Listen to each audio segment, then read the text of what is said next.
Hello दोस्तों, good evening, Radhe Radhe. आप सभी का स्वागत है आपकी अपनी यूट्यूब चैनल प्रतिष्ठा हिंदी ज्ञानधारा में। तो बताइएगा दोस्तों, आप सभी कैसे हैं। उम्मीद करती हूँ कि आप सभी अच्छे होंगे और मन लगाकर पढ़ाई भी कर रहे होंगे। तो दोस्तों, आप सभी को पता है इस समय हम लोग जो है संपूर्ण रीतिकाल का अध्ययन कर रहे हैं, जिसकी पहली क्लास जो है वो कल हमने देख ली थी और आधा पार्ट उसमें हमने कंप्लीट कर लिया था। और आज जो है संपूर्ण रीतिकाल का ये दूसरा पार्ट जो है शुरू होने जा रहा है और आज जो है हम रीतिकाल को पूरा समाप्त कर देंगे। इसके पहले भी जो है हम लोगों ने रीतिकाल को पढ़ा है, पर छोटे छोटे टॉपिक को कवर किया था ताकि आपको अच्छे से याद हो जाए। और ये हमारी जो है मैराथन क्लास चल रही है, तो इसकी एक वीडियो आ चुकी है जिसमें हमने रीतिकाल के आधे पार्ट को पढ़ा था और आधा पार्ट जो बच गया था उसको आज की क्लास में हम देखेंगे। तो आप में से जो भी चैनल पे फर्स्ट टाइम आया है वो पहले वीडियो को पूरा देखिएगा। तो उनमें से सभी लोग वीडियो को पहले पूरा देखिएगा। अगर आपको वीडियो पसंद आती है तो ही आप चैनल को सब्सक्राइब कीजिए, वीडियो को लाइक कीजिए और जितना ज़्यादा हो सके अपने दोस्तों में भी शेयर जरूर कीजिए। तो चलिए दोस्तों, क्लास की शुरुआत करते हैं। कल जो है हमने रीतिकाल के अंतर्गत रस निरूपक कवि और उनके ग्रंथों की चर्चा की थी। यहाँ तक हमने पढ़ लिया था।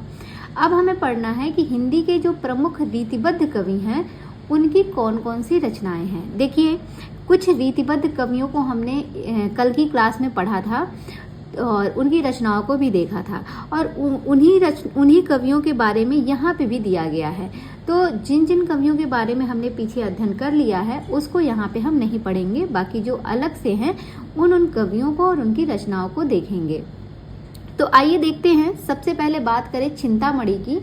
तो चिंतामणि जो है ये रीतिबद्ध के अंतर्गत आते हैं और इनके द्वारा जो रचनाएं लिखी गई हैं चिंतामणि के द्वारा वो हैं रस विलास, छंद विचार पिंगल, श्रृंगार मंजरी, कविकुल कल्पतरु, कृष्ण चरित, काव्य विवेक, काव्य प्रकाश, कवित्व विचार और रामायण। ये 9 रचनाएं जो हैं चिंतामणि के द्वारा लिखी गई हैं। इनमें से जो सबसे ज़्यादा महत्वपूर्ण हैं वो हैं आपके रसविलास, छंद विचार पिंगल, कविकुल कल्पतरु मोस्ट इम्पॉर्टेंट है, काव्य विवेक और काव्य प्रकाश। ये 4 रचनाएं इनकी बहुत ज़्यादा महत्वपूर्ण है। बाकी सारी रचनाएं इम्पॉर्टेंट है, बट इन चारों पर आप विशेष ध्यान दीजिएगा। आगे देखते हैं अगले जो कवि हैं कुलपति मिश्र। इनकी जो रचनाएं हैं इनको हमने कल की क्लास में देखा था। अब हम बात करते हैं कुमारमणि की। कुमारमणि की जो रचनाएं हैं वो हैं रसिक रंजन और रसिक लाल। रसिक रंजन और रसिक रसाल कुमारमणि की 2 रचनाएं हैं। एक है रसिक रंजन और दूसरा क्या है, तो दूसरा है रसिक रसाल। इसको भी ध्यान रखिएगा। इसके बाद देखते हैं, इसके बाद जो अगले कवि आते हैं वो हैं देव कवि। और देव कवि की अगर हम बात करें तो इनकी रचनाओं को हमने कल की क्लास में बहुत विस्तृत तरीके से पढ़ा था। अगर आप इनकी सारी रचनाओं को देखना चाहते हैं तो आप कल की वीडियोस को जरूर देखिएगा।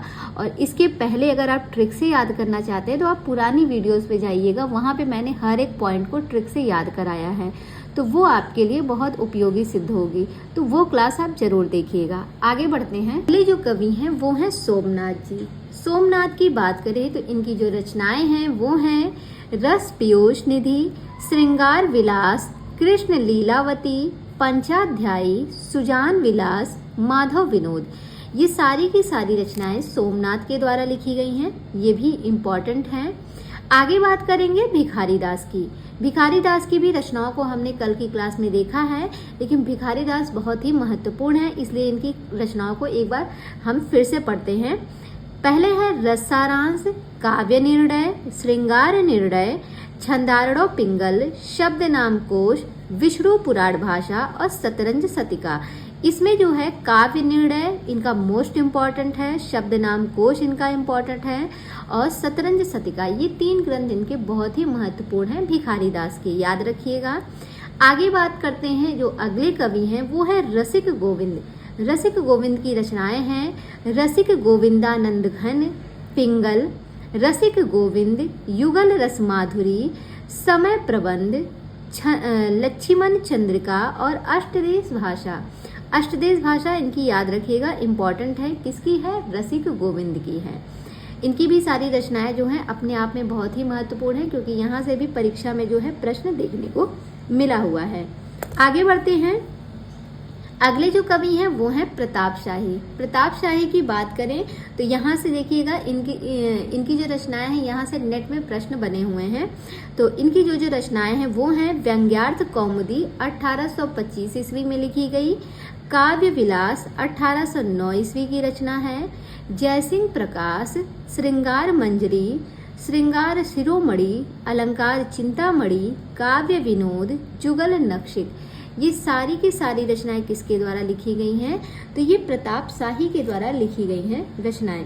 ध्यान रखिएगा, व्यंग्यार्थ कौमुदी 1825 ईस्वी में लिखी गई, काव्य विलास 1809 ईस्वी, जयसिंह प्रकाश, श्रृंगार मंजरी, श्रृंगार शिरोमणि, अलंकार चिंतामणि, काव्य विनोद और जुगल नक्षिक, सारी की सारी रचनाएं प्रताप शाही के द्वारा लिखी गई हैं। देखेंगे जो अगले कवि हैं वो हैं अमीर दास। अमीर दास की बात करें तो इनकी काफी रचनाएं हैं। तो इनकी जो रचनाएं हैं वो देखिएगा, सभा मंडन 1827 ईस्वी, वृत्त चंद्रोदय 1830 ईस्वी, व्रज विलास सतसई 1832 ईस्वी, श्री कृष्ण साहित्य सिंधु 1833 ईस्वी, शेर सिंह प्रकाश 1840 ईस्वी, फाग पचीसी, ग्रीष्म विलास, भागवत रत्नाकर, दूषण उल्लास, अमीर प्रकाश, वैद्य कल्पतरु और अश्व संहिता प्रकाश, ये जितनी भी रचनाएं अभी हमने पढ़ी हैं सारी की सारी अमीर दास के द्वारा लिखी गई हैं।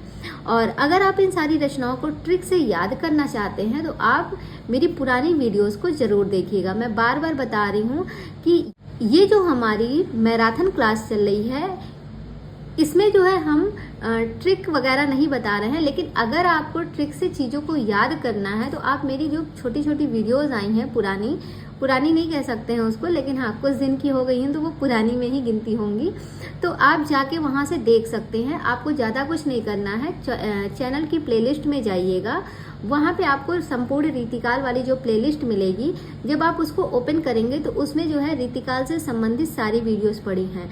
और उसमें आपको सबसे इजी ये रहेगा कि जिस भी पेज का आपको पढ़ाई करनी है, जो भी पेज आपका नहीं तैयार है सरस्वती पांडे गोविंद पांडे की पुस्तक से, तो मैंने पेज नंबर भी डाल रखा है, तो वहां से आप जाके बस उसी वीडियो को ओपन कीजिएगा जो जिस पेज नंबर का आपको पढ़ना है, तो ज़्यादा समस्या नहीं होगी आपको, तो आप आसानी से उस टॉपिक को याद कर सकते हैं। और आगे देखिएगा, हम बात करेंगे ग्वाल कवि की। इनकी जो रचनाएं हैं वो हैं यमुना लहरी, भक्त भावन, रसिकानंद, रसरंग, कृष्ण जो को नक्षिक, दूषण दर्पण इम्पोर्टेंट है, राधा माधव मिलन, राधाष्टक, कवि हृदय विनोद, कवि दर्पण। देखिए दूषण दर्पण और कवि दर्पण दोनों किसका है? ग्वाल कवि का है। फिर है नेह निर्वाह, बंसी बीसा, कुब्जाष्टक, षड ऋतु वर्णन। उसके बाद है अलंकार ब्रह्मभंजन, रस रूप और दृग शतक। ये जो 17 रचनाएं हैं किसके द्वारा लिखी गई हैं? ग्वाल कवि के द्वारा। एक बार फिर से देखिएगा, यमुना लहरी, भक्त भावन, रसिकानंद, रस रंग, कृष्ण जू को नक्सिक, दूषण दर्पण, राधा माधव मिलन, राधाष्टक, कवि हृदय विनोद, कवि दर्पण, नेह निर्वाह, बंसी बीसा, कुब्जाष्टक, षड ऋतु वर्णन, अलंकार ब्रह्मभंजन, रस रूप और दृग शतक। ये सारी की सारी रचनाएं ग्वाल कवि के द्वारा लिखी गई हैं। आगे देखेंगे जो अगले कवि हैं वो है रसलीन। रसलीन की अगर हम बात करें तो इनकी रचना है रस प्रबोध 1741 ईस्वी, अंग दर्पण 1737 ईस्वी। तो रसलीन की केवल 2 रचनाएं मिलती हैं, एक है रस प्रबोध, ये 1741 ईस्वी की है, और दूसरी जो रचना है वो है अंग दर्पण, जो कि 1737 ईस्वी में लिखी गई है। कवि हैं याकूब खां। याकूब खां की रचना है रसभूषण, जो कि 1812 ईस्वी में लिखी गई है। याकूब खां की है रसभूषण 1812 ईस्वी की। अगले जो कवि हैं वो हैं उजियारे, जिन्हें हम दौलत राम के नाम से जानते हैं। दौलत राम इनका जो है मूल नाम है और उजियारे नाम से ये प्रसिद्ध है साहित्य जगत में। तो इनकी जो रचनाएं हैं वो हैं रस चंद्रिका, जुगल रस प्रकाश। ये दोनों रचनाएं किसकी हैं? उजियारे कवि की हैं। आगे हैं अगले जो कवि हैं वो हैं राम सिंह। राम सिंह की जो रचना है वो है जुगल विलास, रस शिरोमणि, अलंकार दर्पण और रस निवास। रस निवास इनका कई बार पूछा गया है और अलंकार दर्पण भी। तो जुगल विलास, रस शिरोमणि, अलंकार दर्पण और रस निवास, ये चारों की चारों रचनाएं किसके द्वारा लिखी गई हैं? राम सिंह के द्वारा लिखी गई हैं। अगले जो कवि हैं वो हैं चंद्रशेखर वाजपेयी जी। इनकी अगर हम बात करें तो ये भी अपने आप में काफी महत्वपूर्ण कवि हैं और इनकी जो रचनाएं हैं वो हैं रसिक विनोद, नखशिख, वृंदावन शतक, गुरु पंचाशिका, ताजक, माधवी वसंत, हरिमानस विलास और हम्मीर हट। जिनमें से हम्मीर हट जो इनकी रचना है ये एक प्रबंध काव्य है। तो इन सारी रचनाओं को हमने जो है इसके पहले भी पढ़ा हुआ है, लेकिन यहाँ पे एक बार फिर से देख लेते हैं। रसिक विनोद, नखशिख, वृंदावन शतक, गुरु पंचाशिका, ताजक, माधवी वसंत, हरिमानस विलास और हम्मीर हट, जो कि एक प्रबंध काव्य है। किसकी रचना है? चंद्रशेखर वाजपेयी जी की है, इसको याद रखिएगा। आगे बात करते हैं, जो अगले कवि हैं वो हैं कृष्ण भट्ट देवऋषि। मतीराम की जो रचनाएं हैं वो हमने पिछली क्लास में देखा हुआ है। तो अब हम बात करते हैं अगले कवि की, जो कि कृष्ण भट्ट देवऋषि हैं। इनकी अगर हम बात करें तो इनके द्वारा जो रचनाएं लिखी गई हैं वो हैं श्रृंगार रस माधुरी, 1712 ईस्वी में लिखी गई हैं, और दूसरी रचना है अलंकार कलानिधि। ये दोनों रचनाएं किसकी हैं? तो कृष्ण भट्ट देवऋषि के द्वारा लिखी गई हैं। आगे देखेंगे, जो अगले कवि हैं वो है कालिदास त्रिवेदी। कालिदास त्रिवेदी की जो रचनाएं हैं, इसमें पहली रचना है वार वधु विनोद, दूसरा है राधा माधव बुध मिलन विनोद और तीसरी रचना है कालिदास हजारा। ये तीन रचनाएं किसके द्वारा लिखी गई हैं? तो कालिदास त्रिवेदी के द्वारा लिखी गई हैं। वार वधु विनोद, राधा माधव बुध मिलन विनोद और कालिदास हजारा, जिसमें कालिदास हजारा और वार वधु विनोद ये दोनों मोस्ट इम्पॉर्टेंट है, कालिदास त्रिवेदी की रचनाएं हैं। अगले कवि हैं भूषण। भूषण की बात करें, अगले कवि है जसवंत सिंह। जसवंत सिंह की जो रचनाएं हैं वो हैं भाषा भूषण, अप्रोक्ष सिद्धांत, अनुभव प्रकाश, आनंद विलास, सिद्धांत बोध और सिद्धांत सार। इनको हमने पहले भी पढ़ा हुआ है। फिर आते हैं भूषण कवि। भूषण कवि की रचना है शिवराज भूषण, 1673 ईस्वी की रचना है। शिवा बावनी, छत्रसाल दशक, ये तीन रचनाएं जो है भूषण कवि के द्वारा लिखी गई हैं। तो ये काफी महत्वपूर्ण कवि हैं, तो इनकी रचनाओं को भी ध्यान रखिएगा। वैसे सभी को याद होगी, काफी प्रसिद्ध भी हैं। अगले जो कवि हैं वो हैं गोप कवि। गोप कवि की रचना है रामालंकार, रामचंद्र भूषण और रामचंद्राभरण। ये तीन रचनाएं किसकी हैं? गोप कवि की हैं। अगले कवि आते हैं रसिक सुमित। रसिक सुमित की जो रचनाएं हैं वो है अलंकार चंद्रोदय, 1729 ईस्वी की रचना है। रसिक सुमित की है अलंकार चंद्रोदय, 1729 ईस्वी में लिखी गई है। इसके बाद हम बात करेंगे रघुनाथ बंदीजन की। तो जो रघुनाथ बंदीजन है, इनके द्वारा कौन कौन सी रचनाएं लिखी गई हैं? सबसे पहले आते हैं रसिक मोहन, 1739 ईस्वी में लिखी गई। दूसरी रचना है काव्य कलाधर, 1745 ईस्वी में लिखी गई। और तीसरी रचना है जगत मोहन, 1750 ईस्वी में लिखी गई है। तो रसिक मोहन 1739 ईस्वी, काव्य कलाधर 1745 ईस्वी और जगत मोहन 1750 ईस्वी में लिखी गई है। सारी रचनाएं किसकी हैं? रघुनाथ बंदीजन के द्वारा लिखी गई हैं। इसके बाद जो अगले कवि हैं वो हैं दूल्ह। दूल्ह की बात करें तो इनकी एक रचना मिलती है कविकुल कंठाभरण। काफी महत्वपूर्ण रचना है ये कविकुल कंठाभरण। किसकी है? दूल्ह की है। इसके बाद अगले कवि आते हैं रसरूप। रसरूप की रचना है तुलसी भूषण, 1754 ईस्वी की रचना है। तो इनको आप याद रख सकते हैं। देखिए, तुलसी जो होती है, तुलसी की पत्ती चाय में डाला जाता है ना, तुलसी की पत्ती। तो कहते हैं जो तुलसी का रस होता है, अगर आप उसको चाय में डाल के पीजिए तो रूप बड़ा सुंदर होता है, चेहरे पे निखार आती है। तो लेकिन कैसे इसको डाला जाएगा? लोग पूछते हैं ना, भाई इसका प्रयोग हम कैसे करें? तो कहते हैं भाई एक साथ कम से कम 5-4 बूंद डाल लेना। तुलसी का जो रस है उसकी कम से कम एक साथ से हो जाएगा, एक साथ 5-4 बूंद डालना कम से कम, तभी जो है तुम्हारे रूप में निखार आएगा। तो रस रूप यानी कि किसकी रचना हो गई? तुलसी भूषण की हो गई। तो तुलसी के रस को अगर आप डालेंगे तो आपके रूप में निखार आएगा। ठीक है, याद हो जाएगा इसका समय इसी तरीके से। और इसी तरीके से मैंने जो है अपनी क्लास जब पढ़ाई थी एक एक करके छोटे छोटे टॉपिक को कवर किया था, तो इसी तरीके से मैंने याद भी कराया था। इसीलिए मैं कहती हूँ कि आप पुरानी वीडियोस को देखेंगे तो ये सारी रचनाएं आपको बहुत अच्छे से याद हो जाएंगी। आगे बात करेंगे जो अगले कवि हैं वो है मंडन। मंडन की रचना है रस रत्नावली, रस विलास, नखशिख, काव्य रत्न, नैन पचासा और जनक पचीसी। ये 6 रचनाएं जो हैं किसके द्वारा लिखी गई हैं? तो मंडन कवि के द्वारा लिखी गई हैं। रस रत्नावली, रस विलास, नखशिख, काव्य रत्न, नैन पचासा और जनक पचीसी। इसके बाद जो अगले कवि हैं वो है गिरधर दास। गिरधर दास की रचना है भारती भूषण, 1833 ईस्वी में लिखी गई है। भारती भूषण किसकी है? ये गिरधर दास की है, 1833 ईस्वी में। अभी हमने पढ़ा था तुलसी भूषण, तो तुलसी का जो रस होता है वो रोग के लिए बहुत अच्छा होता है, याद कर लिया।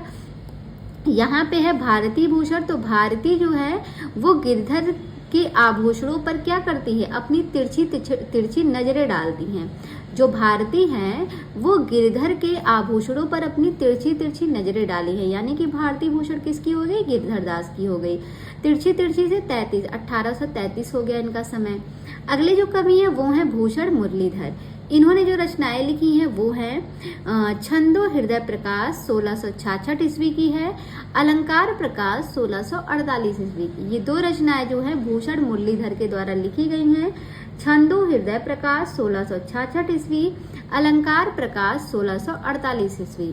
अगले जो कवि हैं वो हैं राम सहाय। राम सहाय की जो रचना है वो है वृत्त तरंगिणी, 1816 ईस्वी। दूसरी जो रचना है वो है अलंकार प्रकाश, 1648 ईस्वी। और जो तीसरी रचना है वो है वाणी भूषण। ये 3 रचनाएं जो है राम सहाय के द्वारा लिखी गई हैं। तो वृत्त तरंगिणी 1816 ईस्वी, अलंकार प्रकाश 1648 और वाणी भूषण जो है राम सहाय के द्वारा लिखी गई है। फिर बात करते हैं दशरथ की। तो दशरथ की रचना है वृत्त विचार, 1799 ईस्वी में लिखी गई हैं। तो कहते हैं भाई वृत्त विचार देना है, हाँ, अगर वृत्त विचार लेना है आपको तो दशरथ का विचार लीजिए, बाकी और किसी का मत लीजिएगा। वृत्त विचार किसका चाहिए? तो दशरथ का चाहिए, और किसी से नहीं लेंगे। तो दशरथ का हमें वृत्त विचार लेना है, बाकी और किसी का हम नहीं ले सकते। ना ना ना, मुझे और किसी का नहीं चाहिए, सिर्फ मुझे जो है दशरथ का एक साथ वृत्त विचार चाहिए। याद हो जाएगा। अगले कवि हैं सुरति मिश्र। इनकी जो रचनाएं हैं वो हैं अलंकार माला, रसरत्न माला, रस सरस, रसग्राहक चंद्रिका, नखशिख, काव्य सिद्धांत, रस रत्नाकर, भक्ति विनोद और श्रृंगार सागर। ये सारी की सारी रचनाएं किसके द्वारा लिखी गई हैं? तो ये सारी की सारी सुरति मिश्र के द्वारा लिखी गई रचनाएं हैं। आगे बढ़ते हैं, देखिएगा जो लास्ट कवि हैं वो हैं उदयनाथ कवींद्र। उदयनाथ कवींद्र ने लिखा है रस चंद्रोदय, विनोद चंद्रिका और जोग लीला। ये 3 रचनाएं जो हैं उदयनाथ कवींद्र के द्वारा लिखी गई हैं। आगे देखते हैं, कहते हैं कि भिखारी दास ने सर्वप्रथम हिंदी काव्य परंपरा, भाषा, छंद, तुक आदि पर विचार किया। कहते हैं भिखारी दास ने सबसे पहले हिंदी काव्य परंपरा, भाषा, छंद और तुक, इन सभी पर जो है विचार किया था। नेक्स्ट पॉइंट है माखन। माखन ने हिंदी में सर्वप्रथम कुंभक, हरिमालिका, मदन मोहन, सूरत, तरल गति, सदा गति, सुबल, प्रवाह और गंधार नामक मात्रिक छंदों का निरूपण किया। किसने? जो माखन कवि हैं, जो रीतिकाल के अंतर्गत हमने माखन कवि को पढ़ा है, उनकी बात हो रही है कि इन्होंने ही हिंदी में सबसे पहले कुंभक, हरिमालिका, मदन मोहन, सुरस, तरल गति, सदा गति, सुबल, प्रवाह और गंधार नामक मात्रिक छंदों का निरूपण किया है। तो इस पॉइंट को भी ध्यान रखिएगा। पॉइंट है डॉक्टर बच्चन सिंह ने लिखा है कि रीतिकालीन कवि जो हैं ये कविता के सौदागर थे। देव ने सुकवि को कविता का सौदागर कहा। ये भी इम्पोर्टेंट है। जो बच्चन सिंह हैं इन्होंने रीतिकालीन कवियों को कविता का सौदागर कहा है, लेकिन उसी जगह जो देव कवि हैं इन्होंने सुकवि को कविता का सौदागर कहा। आगे कहते हैं रीति काव्य को यौवन की रमणीयता का काव्य भी कहा जाता है। नलिन विलोचन शर्मा ने रीतिकालीन काव्य की आलोचना पद्धति को भारतीय मनीषा का हाशकालीन वर्गीकरण प्रेम कहा है। इंपॉर्टेंट है, ध्यान रखिएगा। तो ये तो बात हो गई रीतिबद्ध कवियों की। अब हम देखेंगे रीति सिद्ध कवि। तो इसमें देखिएगा पहला पॉइंट है, आचार्य रामचंद्र शुक्ल ने बिहारी लाल को रसवादी माना। जो शुक्ल जी हैं उन्होंने कहा कि जो बिहार वाले हैं उनके अंदर बड़ा ही रस है। तो बिहारी लाल को रसवादी किसने माना? शुक्ल जी ने माना। जबकि डॉक्टर नगेंद्र ने इन्हें ध्वनिवादी स्वीकार किया। जबकि जो डॉक्टर नगेंद्र हैं वो क्या कहते हैं कि बिहारी जो हैं वो ध्वनिवादी हैं। याद रखिएगा। आगे अगला पॉइंट है कि श्री राधा चरण गोस्वामी ने बिहारी को पीयूष वर्षीय मेघ की उपमा दी। जो राधा चरण गोस्वामी जी हैं इन्होंने बिहारी लाल को पीयूष वर्षीय मेघ की उपमा दी थी। आगे देखेंगे बिहारी लाल का संक्षिप्त जीवन वृत्त निम्नांकित है। बात करें बिहारी लाल की तो इनका जो जन्म है वो 1595 ईस्वी में हुआ था और इनकी मृत्यु 1663 ईस्वी में। जन्म स्थान इनका गोविंदपुर है। इनके पिता का नाम केशवदास था। गुरु इनके नरहरिदास थे। संप्रदाय इनका निम्बार्क संप्रदाय था, काफी बार पूछा गया है। और आश्रयदाता की बात करें तो महाराज जय सिंह के आश्रय में ये रहा करते थे बिहारी लाल। आगे देखिएगा बिहारी लाल की एकमात्र रचना बिहारी सतसई दोहा छंद में रचित है। इसकी भाषा परिनिष्ठित साहित्यिक ब्रजभाषा है। यानी कि जो बिहारी लाल की एक रचना है बिहारी सतसई, इनकी मात्र एक ही रचना रही है बिहारी सतसई, जो किसमें लिखी गई थी? दोहा छंद में लिखी गई थी। और इसकी भाषा क्या थी? तो परिनिष्ठित साहित्यिक ब्रजभाषा थी। आगे कहते हैं बिहारी लाल की सतसई की प्रशंसा में किसी कवि ने निम्न पंक्तियां लिखी थी। वो पंक्तियां क्या थी?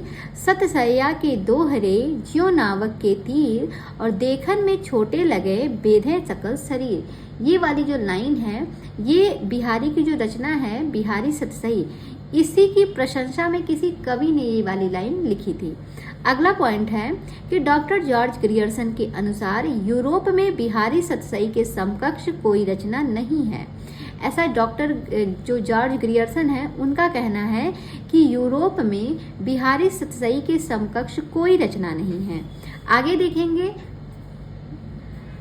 बिहारी सतसई पर हिंदी में 50 से अधिक टीकाएं प्राप्त हैं। कहते हैं जो बिहारी सतसई हैं इन पर जो है हिंदी में 50 से अधिक टीकाएं प्राप्त हैं।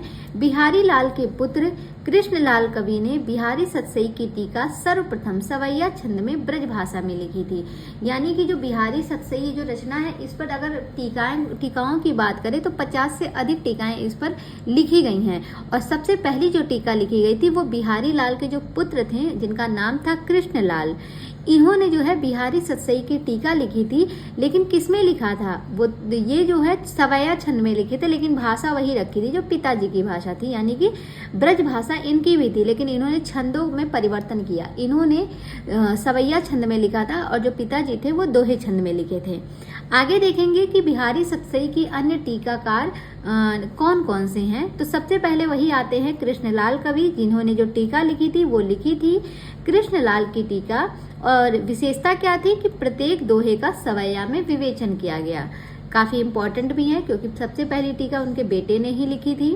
फिर दूसरे आते हैं सुरति मिश्र, इन्होंने जो टीका लिखी थी वो थी अमर चंद्रिका। टीका का प्रणयन जो है दोहे में ही हुआ था। लल्लू लाल ने लिखी थी लाल चंद्रिका नाम से। फिर आते हैं प्रभुदयाल पांडे, इन्होंने लिखा था प्रभुदयाल पांडे की टीका 1896 ईस्वी में। और इसकी जो विशेषता है वो ये है कि आधुनिक खड़ी बोली में ये जो टीका है वो लिखी गई थी, जो प्रभुदयाल पांडे के द्वारा लिखी गई टीका है।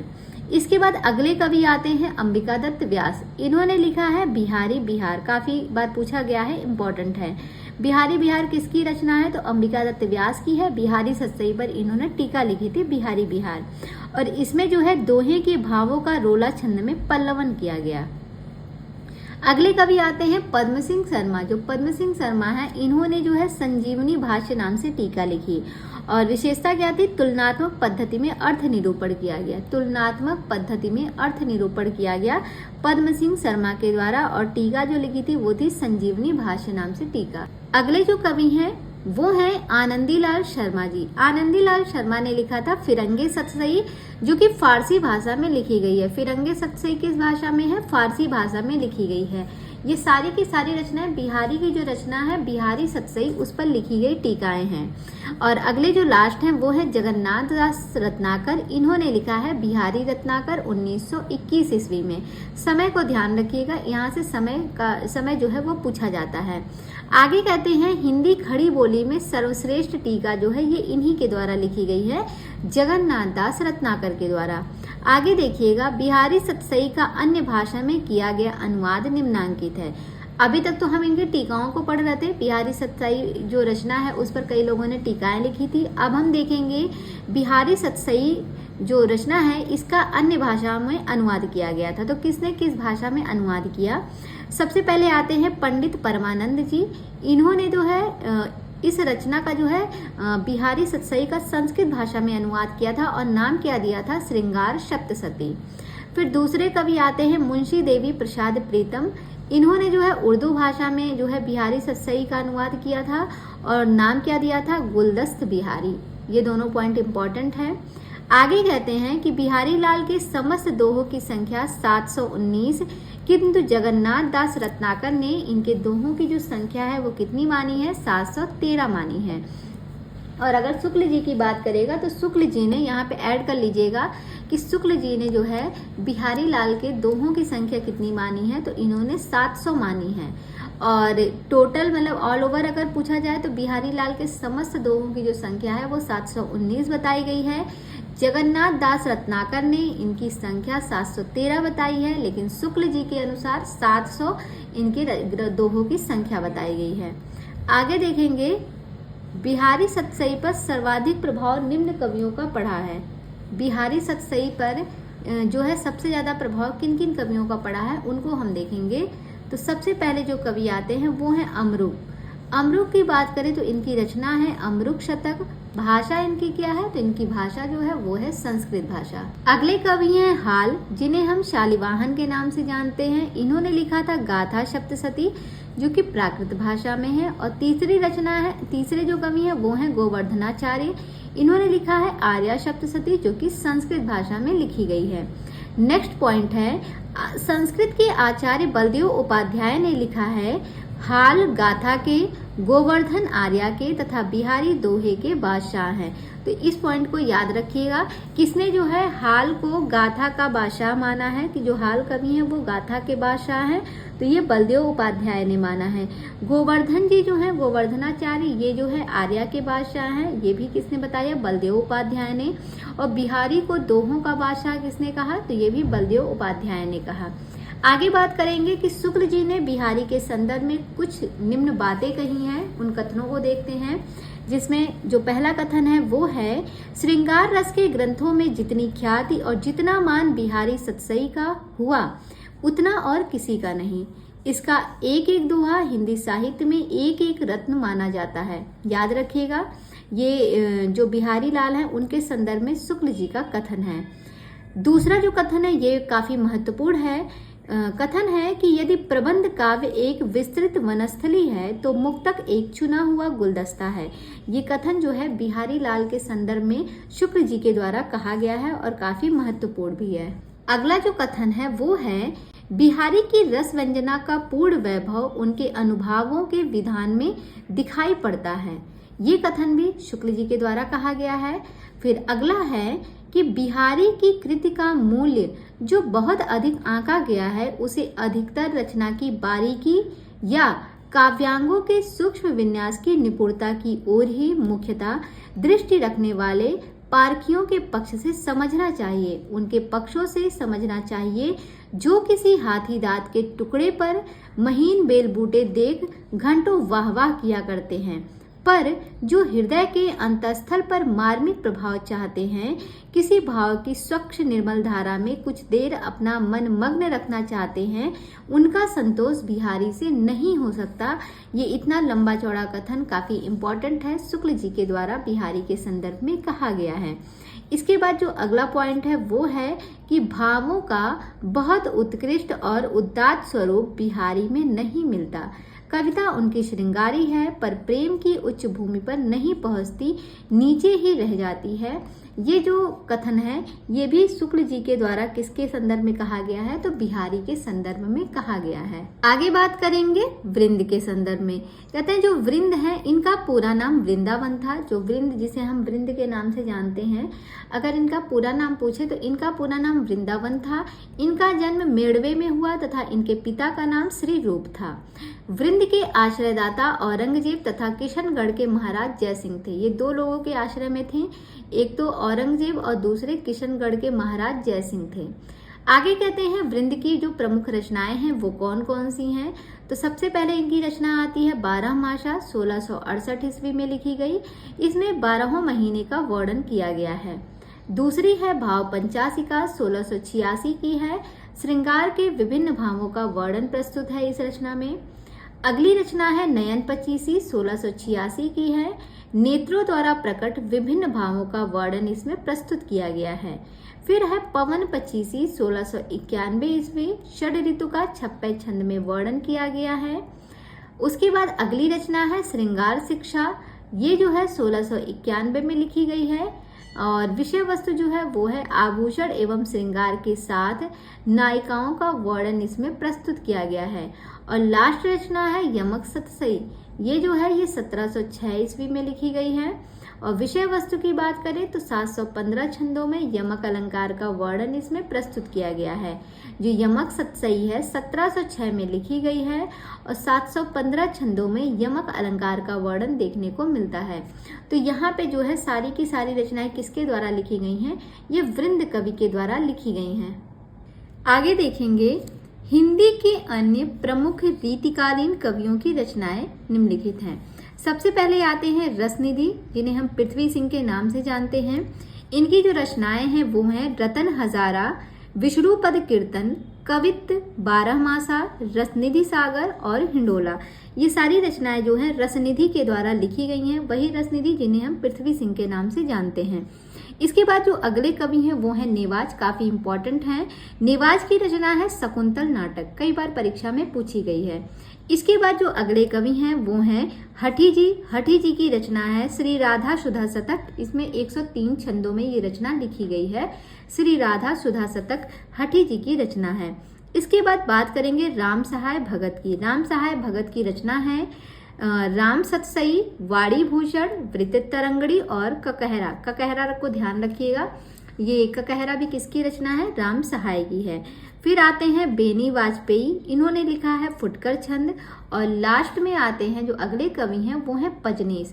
पजनेश की बात करें तो इनकी रचना है पजनेश प्रकाश, नखसिक और मधुर प्रिया। ये 3 रचनाएं जो हैं पजनेश कवि के द्वारा लिखी गई हैं। नेक्स्ट पॉइंट है कि जो राम सहाय भगत हैं, राम सहाय भगत का ककहरा ग्रंथ जो है ये जायसी की अखरावट की शैली पर लिखा गया है। जायसी की जो रचना है अखरावट, उसी की शैली पर जो है राम सहाय भगत की रचना ककहरा जो है उसकी रचना की गई है, याद रखिएगा। आगे देखेंगे रीति मुक्त कवि। ये तो हमने पढ़ा रीति सिद्ध कवियों के बारे में, और अब हम बात करेंगे रीति मुक्त कवि। तो रीति मुक्त कवि में सबसे पहले आते हैं आलम। बात करें आलम की तो आलम जाति से ब्राह्मण थे, किंतु शेख नाम की रंगरेजिन से विवाह कर मुसलमान हो गए। किससे विवाह कर लिए थे, ये शेख नाम की एक रंगरेजिन थी। रंगरेजिन यानी कि जो कपड़ा रंगने का काम करती थी, उसी से ये विवाह किए और बाद में ये मुसलमान हो गए। सेकंड पॉइंट है कि आलम औरंगजेब के दूसरे बेटे बहादुर शाह मुअज्जम के आश्रम में रहते थे। ठीक है, किसके आश्रय में रहते थे, बहादुर शाह मुअज्जम के आश्रय में रहते थे, जो कि औरंगजेब के दूसरे बेटे का नाम था। तो इनके आश्रय में कौन था, आलम रहते थे। आलम के कविता काल का जो समय है वो 1683 से 1703 माना गया है। और इनकी जो रचनाएं हैं वो हैं आलम केली, माधवानल कामकंदला, सुदामा चरित और श्याम स्नेही। ये इनकी रचनाएं लिखी गई हैं। और आगे देखिएगा कि आलम के विषय में जो है शुक्ल जी ने 1-2 कथन भी कहा है। वो कथन काफी इंपॉर्टेंट है, देख लेते हैं। कहते हैं कि ये प्रेमोन्मत्त कवि थे। ये यानी कि आलम जो थे ये प्रेमोन्मत्त कवि थे और अपनी तरंग के अनुसार रचना करते थे। इसी से इनकी रचनाओं में हृदय तत्व की प्रधानता है। प्रेम की पीड़ या इश्क का दर्द इनके एक एक वाक्य में भरा पाया जाता है। ये कौन कह रहा है, ये आलम कहते हैं कि ये कौन कहता है, तो ये शुक्ल जी कहते हैं आलम के संदर्भ में। अगला पॉइंट है, प्रेम की तन्मयता की दृष्टि से आलम की गणना रसखान और घनानंद की कोटि में ही होनी चाहिए। ये भी जो है शुक्ल जी के द्वारा आलम के संदर्भ में कहा गया कथन है कि प्रेम की तन्मयता की दृष्टि से आलम की गणना जो है वो रसखान और घनानंद की श्रेणी में ही होनी चाहिए, ऐसा शुक्ल जी मानते हैं और कहते भी हैं। आगे देखेंगे जो अगला पॉइंट है वो है, आचार्य रामचंद्र ने घनानंद के विषय में लिखा है। रामचंद्र यानी कि रामचंद्र शुक्ल जी ने, इन्होंने घनानंद के विषय में लिखा है, ये साक्षात रसमूर्ति और ब्रजभाषा काव्य के प्रधान स्तंभों में है। घनानंद के संदर्भ में जो है शुक्ल जी कहते हैं कि जो घनानंद हैं ये साक्षात रसमूर्ति और ब्रजभाषा के काव्य प्रधान स्तंभों में एक हैं। आगे देखेंगे घनानंद के जीवन परिचय के बारे में। तो इनका जो जन्म है 1689 ईस्वी में हुआ था, 1739 में इनकी मृत्यु हुई थी। जन्म स्थान इनका बुलंदशहर है, मृत्यु स्थान वृंदावन है, संप्रदाय इनका निम्बार्क है, प्रेयसी जो थी वो गणिका सुजान थी, और आश्रयदाता की बात करें तो मोहम्मद शाह रंगीले के आश्रय में जो है घनानंद रहा करते थे। आगे देखेंगे घनानंद की प्रमुख काव्य कृतियां निम्नलिखित हैं। इनकी जो रचनाएं हैं वो कौन कौन सी है, पहली है सुजान सार, दूसरी है इश्कलता, तीसरी है विरह लीला, चौथी है वियोग बेली, पांचवी है कोकसार, छठवीं है कृपाकंद, सातवीं है रसकेली वल्ली और आठवीं है यमुना यश। ये 8 रचनाएं जो हैं घनानंद के द्वारा लिखी गई हैं। सुजान सार, इश्कलता, विरह लीला, वियोग बेली, कोकसार, कृपाकंद, रसकेली वल्ली और यमुना यश, ये 8 रचनाएं जो हैं घनानंद के द्वारा लिखी गई हैं। इसके बाद अगला पॉइंट है कि इनकी विरह लीला जो है ये ब्रज भाषा में है, किंतु फारसी के छंद हैं इसमें। कहते हैं जो विरह लीला है ये इसकी जो भाषा है वो ब्रज भाषा है, लेकिन जो छंद हैं वो फारसी के छंद में लिखे गए हैं। आगे बात करेंगे कि घनानंद के संदर्भ में आचार्य शुक्ल ने कुछ कथन कहे हैं, उनको देखते हैं। पहला कथन है जो कि कई बार परीक्षा में पूछा भी गया है, इनकी सी विशुद्ध, सरस और शक्तिशालिनी ब्रजभाषा लिखने में और कोई समर्थ नहीं हुआ। विशुद्धता के साथ प्रौढ़ता और माधुर्य भी अपूर्व हैं। ये जो लाइन कही गई है घनानंद के संदर्भ में शुक्ल जी के द्वारा कही गई है। जो दूसरा कथन है वो है, प्रेम की पीर ही को लेकर इनकी वाणी का प्रादुर्भाव हुआ। प्रेम मार्ग का ऐसा प्रवीण और धीर पथिक तथा जबादानी का ऐसा दावा रखने वाला ब्रजभाषा का दूसरा कभी नहीं हुआ। मोस्ट इम्पॉर्टेंट ये कथन है, इसको याद रखिएगा। घनानंद के संदर्भ में शुक्ल जी के द्वारा कहा गया है, एक बार फिर से देखिएगा। प्रेम की पीर ही को लेकर इनकी वाणी का प्रादुर्भाव हुआ। प्रेम मार्ग का ऐसा प्रवीण और धीर पथिक तथा जबादानी का ऐसा दावा रखने वाला ब्रजभाषा का दूसरा नहीं हुआ। अगला पॉइंट है कि प्रेम की अनिर्वचनीयता का आभास घनानंद ने विरोधाभासों के द्वारा दिया है। ऐसा कौन कहता है? ऐसा शुक्ल जी का कहना है। इसके बाद जो अगला कथन है वो काफी इम्पोर्टेंट है, देखिएगा कि घनानंद जो हैं, घनानंद जी उन विरले कवियों में हैं जो भाषा की व्यंजकता बढ़ाते हैं। अपनी भावनाओं के अनूठे रूप रंग की व्यंजना के लिए भाषा का ऐसा बेधड़क प्रयोग करने वाला हिंदी के पुराने कवियों में दूसरा नहीं हुआ। भाषा के लक्षण और व्यंजक बल की सीमा कहाँ तक है, इसकी पूरी परख इन्हीं को थी। किसको थी? घनानंद को थी, ऐसा शुक्ल जी कहते हैं। और इसके बाद जो लास्ट कथन मैं पढ़ने जा रही हूँ ये भी काफी महत्वपूर्ण है, जो कि शुक्ल जी के द्वारा कहा गया है। वो कथन है, लाक्षणिक मूर्तिमत्ता और प्रयोग वैचित्र्य की जो छटा इनमें दिखाई पड़ी, खेद है कि वह फिर 225 वर्ष पीछे जाकर आधुनिक काल के उत्तरार्ध में अर्थात वर्तमान काल की नूतन काव्यधारा में ही अभिव्यंजनावाद के प्रभाव से कुछ विदेशी रंग लिए प्रकट हुई थी। ऐसा कौन कहता है? तो ये जो है शुक्ल जी के द्वारा कहा गया है घनानंद के संदर्भ में। आगे बात करेंगे, रामधारी सिंह दिनकर ने लिखा है। अब देखिएगा जो रामधारी सिंह दिनकर हैं, इन्होंने क्या लिखा है घनानंद के संदर्भ में? इन्होंने लिखा है कि रीति काल की बौद्धिक विरहानुभूति, निष्प्राणता और कुंठा के वातावरण में घनानंद की पीड़ा की टीस सहसा ही हृदय को चीर देती है और मन सहज ही मान लेता है कि दूसरों के लिए किराए पर आंसू बहाने वालों के बीच यह एक ऐसा कवि है जो सचमुच अपनी पीड़ा में ही रो रहा है। काफी महत्वपूर्ण कथन है जो कि दिनकर के द्वारा कहा गया है और किसके संदर्भ में, घनानंद के संदर्भ में ये बात कही गई है। तो यहाँ पर हमने घनानंद के संदर्भ में जो भी परीक्षा में पूछे जाते हैं पॉइंट्स, उन सभी पॉइंट को हम लोगों ने देख लिया है। आगे बढ़ते हैं। अगले कवि हैं बोधा। तो बोधा का जो वास्तविक नाम है वो है बुद्धिसेन। पन्ना नरेश खेत सिंह ने बुद्धिसेन का उपनाम बोधा दिया था। तो बोधा नाम किसने दिया था? तो पन्ना नरेश खेत सिंह ने जो है इनका नाम बोधा दिया था और इनका जो वास्तविक नाम है वो बुद्धिसेन था। पन्ना के दरबार की जो सुभान थी, जिन्हें हम सुभान के नाम से जानते हैं, इनका नाम सुभान था और सुभान के नाम से ये प्रसिद्ध थी। तो सुभान नाम की एक गणिका से जो है बोधा प्रेम करते थे, जो कि पन्ना के दरबार में रहती थी। बोधा की जो रचनाएं हैं वो दो हैं, विरह वारिश और इश्कनामा। तो इश्कनामा विरह वारिश किसकी हैं? बोधा की रचनाएं हैं। और इश्कलता किसकी थी? तो इश्कलता अभी हमने पढ़ी घनानंद की हैं। आगे कहते हैं आचार्य रामचंद्र शुक्ल ने 3 ठाकुरों की चर्चा की। शुक्ल जी जो है वो अपने ये साहित्य जगत में 3 ठाकुरों की चर्चा करते हैं। एक है असली वाले ठाकुर, दूसरे हैं असली वाले दूसरे ठाकुर और तीसरे हैं ठाकुर बुंदेलखंडी। ये 3 ठाकुर की जो चर्चा है वो शुक्ल जी ने अपने जो है हिंदी साहित्य के इतिहास में किया है। आगे कहते हैं कि रीतिकाल की रीति मुक्त काव्यधारा से ठाकुर बुंदेलखंडी का संबंध है। ये प्रश्न बन सकता है कि जो रीतिकाल के अंतर्गत जो रीति मुक्त धारा है उसमें हम लोग पढ़ते हैं ना कि ठाकुर, आलम, बोधा, द्विजदेव, ये सारे कवि जो हैं ये रीति मुक्त में आते हैं। तो उसमें जिस ठाकुर की बात की जाती है वो यही ठाकुर बुंदेलखंडी की बात की जा रही है। ठीक है, ये भी प्रश्न आपका बन सकता है। फिर आगे कहते हैं कि इनका जो मूल नाम था, जो ठाकुर बुंदेलखंडी थे, इनका मूल नाम लाला ठाकुरदास था। याद रखिएगा, ठाकुर बुंदेलखंडी जो थे, जो कि रीति मुक्त धारा के अंतर्गत आते हैं, इनका जो मूल नाम था वो था लाला ठाकुरदास। अगला पॉइंट है ठाकुर के आश्रयदाता जैतपुर नरेश राजा केसरी सिंह तथा उनके पुत्र राजा पारीक्षित थे। ठाकुर की रचनाओं की बात करें तो इनकी 2 ही रचनाएं हैं, ठाकुर ठसक और ठाकुर शतक। और इनके संदर्भ में भी शुक्ल जी ने जो है कुछ कथन कहे हैं। पहला है, ठाकुर बहुत ही सच्ची उमंग के कवि थे। इनमें कृत्रिमता का लेश नहीं है, ना तो कहीं व्यर्थ का शब्दाडंबर है, ना कल्पना की झूठी उड़ान और ना अनुभूति के विरुद्ध भावों का उत्कर्ष। ये कथन शुक्ल जी के द्वारा कहा गया है।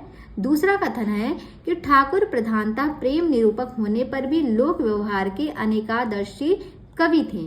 जो ठाकुर थे ये प्रेम निरूपक होने पर भी लोक व्यवहार के अनेकांगदर्शी कवि थे।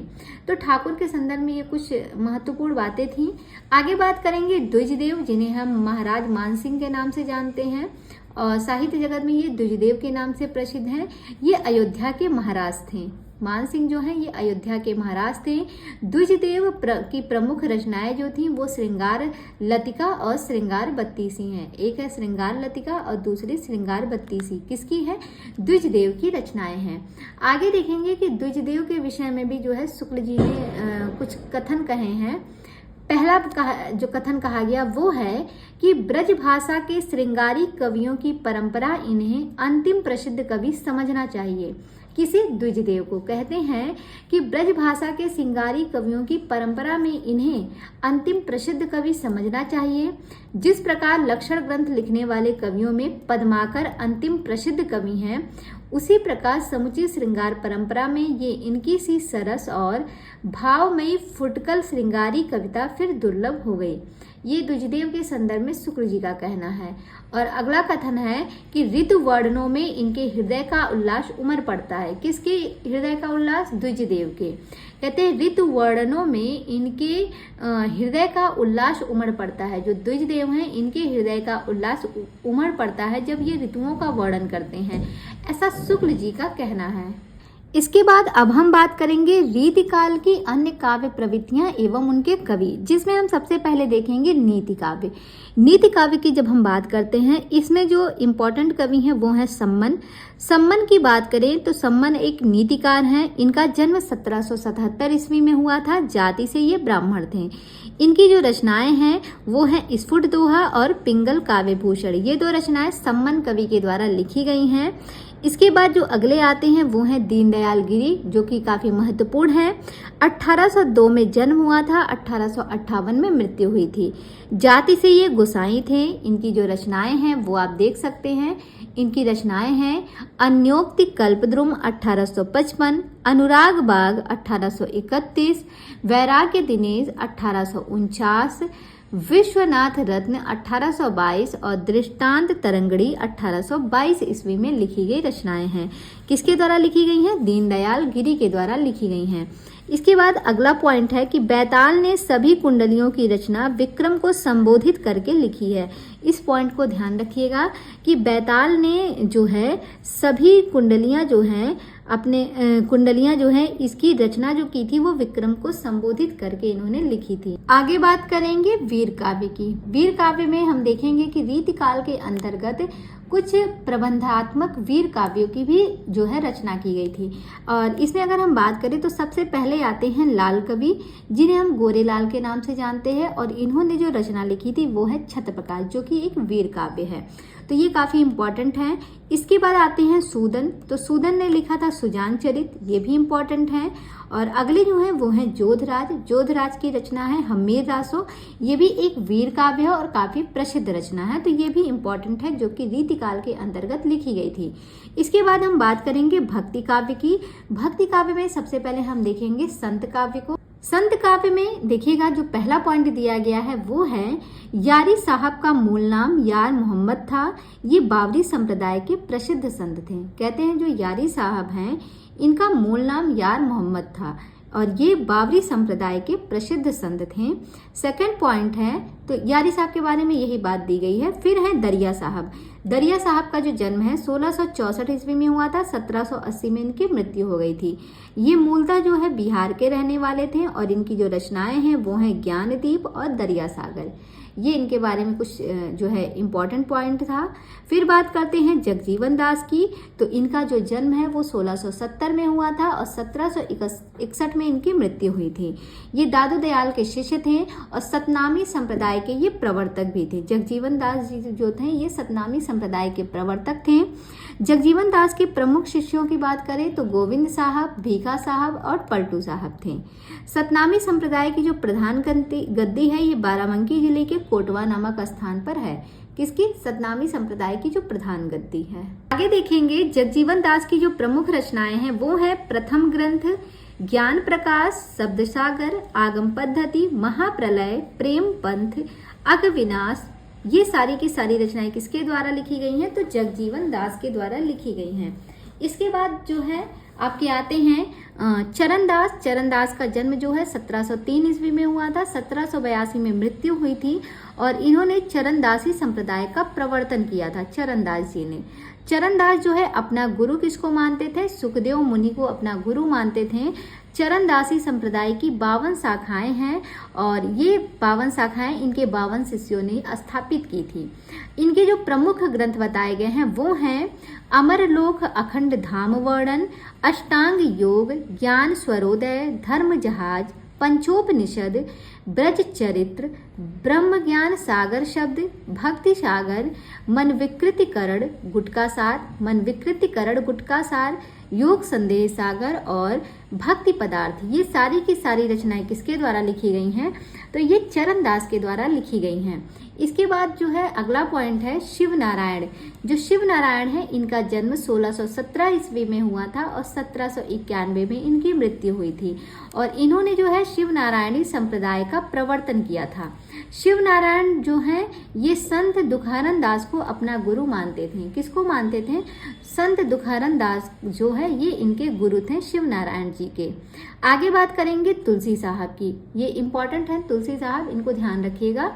तुलसी साहब जो है इनका जन्म 1760 ईस्वी में हुआ था और मृत्यु 1884 ईस्वी में हुई। इनका मूल नाम श्यामराव था। ये स्वयं को गोस्वामी तुलसीदास का अवतार मानते थे। और तुलसी साहब की रचनाओं की बात करें तो इनकी जो रचनाएं हैं वो हैं घट रामायण, रत्न सागर, शब्दावली और पद्मसार, जिसमें से पद्मसार जो रचना है ये इनकी अपूर्ण रचना है। किसकी? तुलसी साहब की। इसके बाद अन्य संत कवियों में हम फिर से बात करेंगे। कुछ संत कवियों के द्वारा जो ग्रंथ लिखे गए हैं उसमें आते हैं, जैसे सबसे पहले आते हैं गुरु तेग बहादुर। इन्होंने लिखा था आदि ग्रंथ, जो कि गुरुमुखी लिपि में लिखी गई रचना है। आदि ग्रंथ इंपॉर्टेंट है। इसके बाद जो अगले कवि हैं वो आनंद घन है। इन्होंने लिखा था आनंद घन चौबीसी, आनंद घन बहोत्तरी। तो आनंद घन के नाम से दोनों रचनाएं हैं, ये तो याद रहेगा। फिर आते हैं अक्षर अनन्य जी। इन्होंने लिखा है सिद्धांत बोध, ध्यान योग, विज्ञान योग, राजयोग, विवेक दीपिका और अनन्य प्रकाश। इसके बारे में हमने जो है पिछली क्लास में भी देखा है और यहाँ पे भी हमने अक्षर अनन्य की इन सारी रचनाओं को देखा, काफी इंपॉर्टेंट भी हैं। इसके बाद बात करेंगे प्राणनाथ की। तो प्राणनाथ की जो रचनाएं हैं वो हैं मार्फत सागर, कयामत नामा, सिद्धि भाषा, सागर श्रृंगार, कीर्तन, खुलास, संबंध, खेल बात, षड ऋतु, कलश और राम ग्रंथ। ये सारी की सारी रचनाएं प्राणनाथ के द्वारा लिखी गई हैं। और आगे हैं धरणीदास। धरणीदास की रचनाएं हैं प्रेम प्रकाश और रत्नावली। ये दो रचनाएं किसके द्वारा लिखी गई? धरणीदास के द्वारा लिखी गई हैं। अगली जो कवि हैं, कवित्री हैं सहजोबाई। सहजोबाई की रचना है सहज प्रकाश, काफी इंपॉर्टेंट है, इसको ध्यान रखिएगा। आगे कहते हैं जो गुरु तेग बहादुर सिंह हैं, ये सिखों के 9वें गुरु माने गए हैं। दयाबाई और सहजोबाई संत चरणदास की शिष्या थीं और दोनों चचेरी बहनें थीं। जो दयाबाई थी और सहजोबाई ये दोनों चचेरी बहनें थीं, लेकिन ये दोनों जो हैं चरणदास की शिष्या थीं। आगे कहते हैं शिव दयाल जो हैं ये राधा स्वामी सत्संग के प्रवर्तक थे। शिव दयाल जी जो हैं ये राधा स्वामी सत्संग के प्रवर्तक माने गए हैं। तो ये हो गए संत काव्य के बारे में कुछ जानकारियां, मतलब उनके द्वारा कौन कौन सी रचनाएं लिखी गई थी। अब हम देखेंगे प्रेमाख्यानक काव्य, जो कि रीतिकाल के अंतर्गत चल रहा है। तो इसमें जो पहला पॉइंट है वो है शेख निसार का मूल नाम गुलाम अशरफ था। ये मोहम्मद बादशाह आशफुद्दौला के समकालीन थे। कौन? शेख निसार जी। आगे देखेंगे शेख निसार ने सन 1790 ईस्वी में अवधी भाषा में यूसुफ जुलेखा नाम से एक प्रेमाख्यानक काव्य की रचना की थी। आगे बात करेंगे दुखहरन दास की। तो दुखहरन दास का जो मूल नाम है वो मन मनोहर था। ये संत कवि मलूक दास के शिष्य थे। जो दुखहरन दास थे इनका जो मूल नाम है वो क्या था? वो था मन मनोहर। और ये संत कवि जो मलूक दास थे उनके शिष्य थे। दुखहरन ने सन 1669 ईस्वी में पुष्पावती शीर्षक से एक प्रेमाख्यानक काव्य की रचना की थी। ये दोनों पॉइंट इंपॉर्टेंट हैं। आगे देखेंगे कुछ सूफी कवि और उनके प्रेमाख्यानक काव्य, जिसमें आते हैं सबसे पहले कवि केसी। केसी की रचना है माधवानल नाटक। माधवानल नाटक जो कि 1660 ईस्वी में लिखी गई। दूसरे कवि हैं दामोदर। इनकी रचना है माधवानल कथा, 1680 ईस्वी में लिखी गई रचना है। इसके बाद अगले कवि आते हैं हंस। हंस की रचना है चंद्र कुंवरी बात, 1693 ईस्वी में लिखी गई है। फिर अगले कवि हैं वो आते हैं चतुर्भुज दास, जिनकी रचना है मधुमालती, 1780 ईस्वी की। ध्यान रखिएगा, ये चतुर्भुज दास जो है इनकी रचना है मधुमालती 1780, जो कि हम रीतिकाल में पढ़ रहे हैं। इसके पहले मधुमालती हमने पढ़ी थी जो कि 1545 की थी, वो मंचन की रचना थी। बट यहाँ पे जो मधुमालती 1780 वाली है ये चतुर्भुज दास की है। अगले कवि हैं जीवन दास। जीवन दास नागर की रचना है उषा अनिरुद्ध, 1829 ईस्वी। मुरलीदास की रचना है उषा अनिरुद्ध, लेकिन समय है 1831 ईस्वी। फिर अगले कवि हैं रामदास। इनकी भी रचना है उषा अनिरुद्ध, लेकिन 1837 ईस्वी। आपने देखा होगा सारे कवि अलग अलग हैं, रचनाओं का नाम सेम है पर सबका समय अलग अलग है। तो समय के अकॉर्डिंग सारे कवियों को याद रखिएगा। और इसके बाद हम बात करेंगे रीतिकाल के अंतर्गत जो राम काव्य पर रचनाएं की गई थी उनको देखेंगे। तो राम काव्य पर जो रचनाएं लिखी गई, इसमें अगर हम बात करें तो सबसे पहले आते हैं जानकी रसिक शरण जी। इन्होंने लिखा था अवध सागर और अष्टयाम प्रसंग। ये दो रचनाएं जानकी रसिक शरण के द्वारा लिखी गई है, जो कि काफी महत्वपूर्ण भी हैं। इसके बाद अगले कवि आते हैं भगवंत राय खिची। इन्होंने लिखा था रामायण और हनुमत पच्चीसी, जो कि 1760 ईस्वी में लिखी गई रचना है हनुमत पच्चीसी, और दूसरी है रामायण। किसके द्वारा लिखी गई? भगवंत राय खिची के द्वारा। अगले कवि हैं जनकराज किशोरी शरण। इनकी रचनाएं हैं सीताराम सिद्धांत मुक्तावली, सीताराम रस तरंगड़ी, जानकी करुणाभरण, रघुवर करुणाभरण। सारी रचनाएं किसकी हैं? जनकराज किशोरी शरण के द्वारा लिखी गई हैं।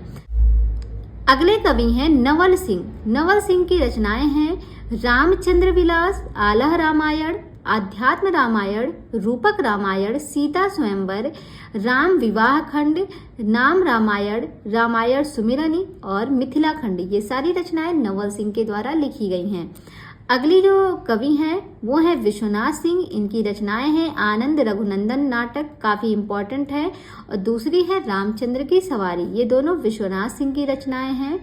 इसके बाद अगर हम बात करें तो अगले जो कवि आती हैं वो है राम प्रिया शरण। इनकी रचना है सीतायन, जिसे हम सीताराम प्रिया के नाम से भी जानते हैं। फिर अगले कवि आते हैं कृपा निवास। कृपा निवास की अगर हम बात करें तो इनकी रचना है भावना 25, समय प्रबंध, माधुरी प्रकाश और जानकी सहस्त्र नाम। ये जो रचनाएं हैं ये किसके द्वारा लिखी गई हैं? कृपा निवास के द्वारा लिखी गई रचनाएं हैं। इसके बाद अगले जो कवि हैं वो है मधुसूदन। मधुसूदन की रचना है रामाश्वमेध, 1782 ईस्वी में लिखी गई है। रामाश्वमेध 1782 की है, मधुसूदन के द्वारा लिखी गई। फिर अगले जो कवि हैं वो हैं जानकी शरण। जानकी शरण की रचना है सियाराम रसमंजरी। जानकी शरण की रचना क्या है? उनकी है सियाराम रसमंजरी, ध्यान रखिएगा। अगले जो कवि हैं वो हैं बाल अलीजू। इनकी रचना है नेह प्रकाश। इसके बाद जो अगले कवि आते हैं काफी इंपॉर्टेंट हैं, वो है ललूक दास। ललूक दास की रचना है सत्योपाख्यान, काफी इंपॉर्टेंट है। और इसके बाद हम देखेंगे अगला पॉइंट है विश्वनाथ सिंह की जो रचना आनंद रघुनंदन है, इसको कई विद्वानों ने हिंदी का प्रथम नाटक माना है। आगे कहते हैं कृपा निवास ने 18वीं सदी के अंतिम चरण में रामायत सखी संप्रदाय का प्रवर्तन किया था। किसने किया था? कृपा निवास ने। 18वीं सदी के अंतिम चरण में जो है रामायत सखी संप्रदाय का इन्होंने प्रवर्तन किया। नेक्स्ट पॉइंट है प्रेम सखी का मूल नाम बख्शी हंसराज श्रीवास्तव है। ठीक है, ये भी काफी इंपॉर्टेंट है। जो प्रेम सखी हैं इनका मूल नाम क्या था? तो इनका मूल नाम था बख्शी हंसराज श्रीवास्तव। तो ये हो गई मतलब रीतिकाल के अंतर्गत जो राम काव्य लिखे गए थे उन पर चर्चाएं हो गई। अब जो है इसके आगे हम जो है बात करेंगे कृष्ण काव्य धारा की। कृष्ण काव्य धारा की अगर हम बात करते हैं कि रीतिकाल के अंतर्गत जो कृष्ण काव्य लिखे गए थे वो कौन कौन से थे, तो इसमें सबसे पहले आते हैं गुमान मिश्र। इन्होंने लिखा था कृष्ण चंद्रिका 1781 ईस्वी, नैषद काव्य और छंदाटवी। ये 3 रचनाएं जो हैं रीतिकाल के अंतर्गत लिखी गई थी गुमान मिश्र के द्वारा। फिर आगे कहते हैं कि अगले जो कवि हैं वो हैं ब्रजवासी दास। इन्होंने लिखा था ब्रजविलास 1770 ईस्वी में। और फिर आते हैं कवि मंचित। कवि मंचित ने लिखा था कृष्णायन और सुरभिदान लीला। ये दोनों कृष्ण काव्य पर आधारित हैं, जो कि मंचित के द्वारा लिखी गई रचनाएं हैं, कृष्णायन और सुरभिदान लीला। इसके बाद अगला पॉइंट है कि गुमान मिश्र ने हर्षकृत नैषद काव्य का अनुवाद जो है ब्रज भाषा में किया। अभी हमने पढ़ा ना नैषद काव्य, जो कि गुमान के द्वारा लिखी गई थी। कहते हैं ये जो रचना है ये मूल रचना हर्ष की है। हर्ष की रचना थी नैषद चरितम। ठीक है, उन्हीं की रचना का जो है ब्रज भाषा में अनुवाद किया था। किसने किया था? गुमान कवि ने किया था, लेकिन किस भाषा में? ब्रज भाषा में। आगे देखेंगे कि रीतिकाल में रचित जो मुक्तक शैली में कृष्ण काव्य की रचना की गई है उनको हम देखेंगे, जिसमें जो एक पहले कवि आते हैं वो है रूपक रसिक देव। इनका जो संप्रदाय है वो निम्बार्क संप्रदाय है और इनके गुरु थे हरिव्यास देव। इनकी जो रचनाएं हैं वो हैं लीला विंशति 1730, हरिव्यास यशामृत, नित्य विहार पदावली और बृहदोत्सव मणिमाला। ये रचनाएं जो है किसके द्वारा लिखी गई हैं? रूपक रसिक देव के द्वारा लिखी गई रचनाएं हैं। अगले कवि हैं नागरीदास, जिन्हें हम सावंत सिंह के नाम से जानते हैं। इनकी जो रचनाएं हैं वो हैं मनोरथ मंजरी 1723 ईस्वी, इश्क चमन, जुगल रस माधुरी, फाग विलास, रास रसलता और फाग बिहार, जो कि 1751 ईस्वी में लिखी गई है। साथ ही साथ एक रचना और है रसिक रत्नावली, ये 1725 में लिखी गई है। नागरीदास के द्वारा लिखी गई रचनाएं हैं। आगे बात करते हैं, अगले कवि हैं अलबेली अली। अलबेली अली जो है इनका जो संप्रदाय है वो है विष्णु स्वामी संप्रदाय और गुरु जो हैं ये वंशी अली इनके गुरु हैं। इनकी रचनाएं हैं श्री स्रोत, समय प्रबंध, पदावली। ये 2 रचनाएं इनके द्वारा लिखी गई हैं, काफी इंपॉर्टेंट हैं। इसके बाद आते हैं चाचा हित वृंदावन दास। ये इनका जो संप्रदाय है वो राधा वल्लभ संप्रदाय है।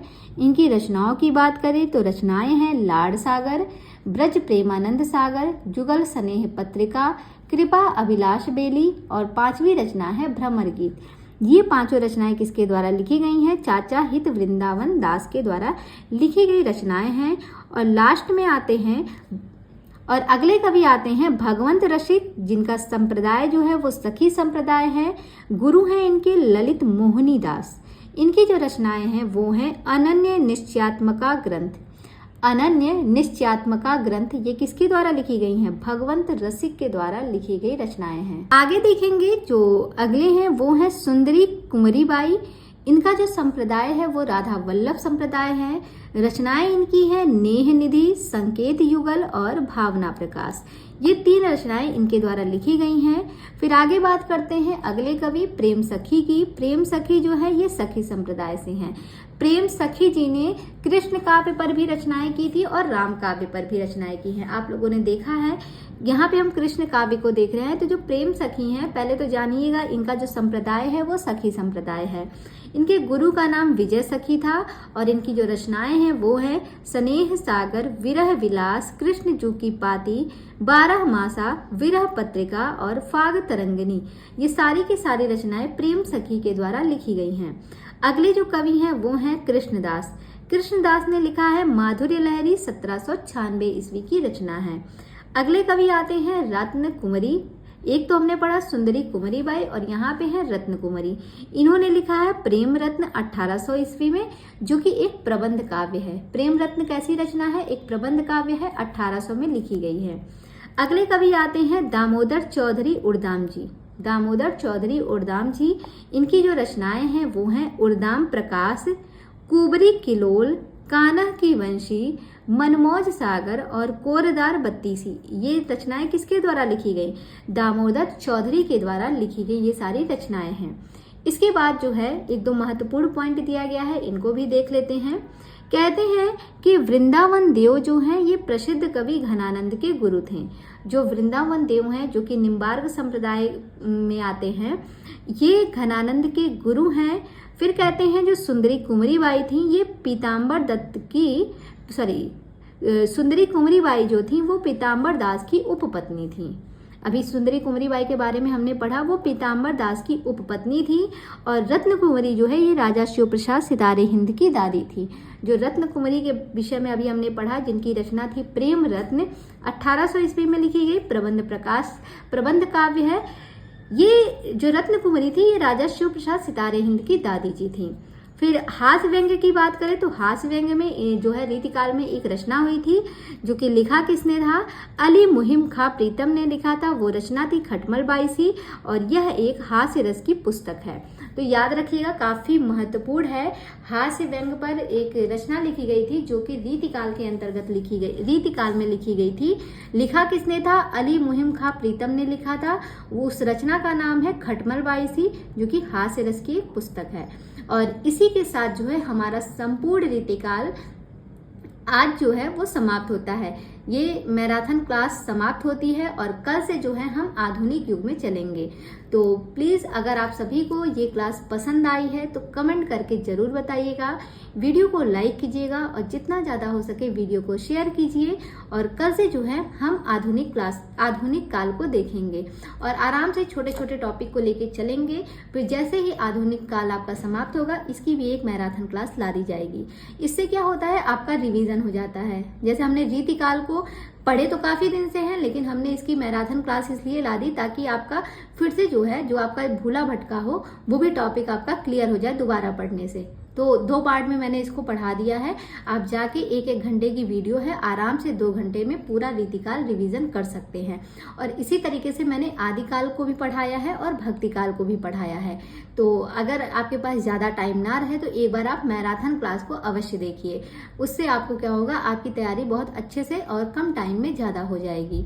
तो ठीक है दोस्तों, कल हम मिलते हैं आधुनिक काल के साथ ठीक इसी टाइम पे शाम 6 बजे। तब तक के लिए आप सभी स्वस्थ रहिए, मस्त रहिए और कल मिलते हैं। Bye bye, take care.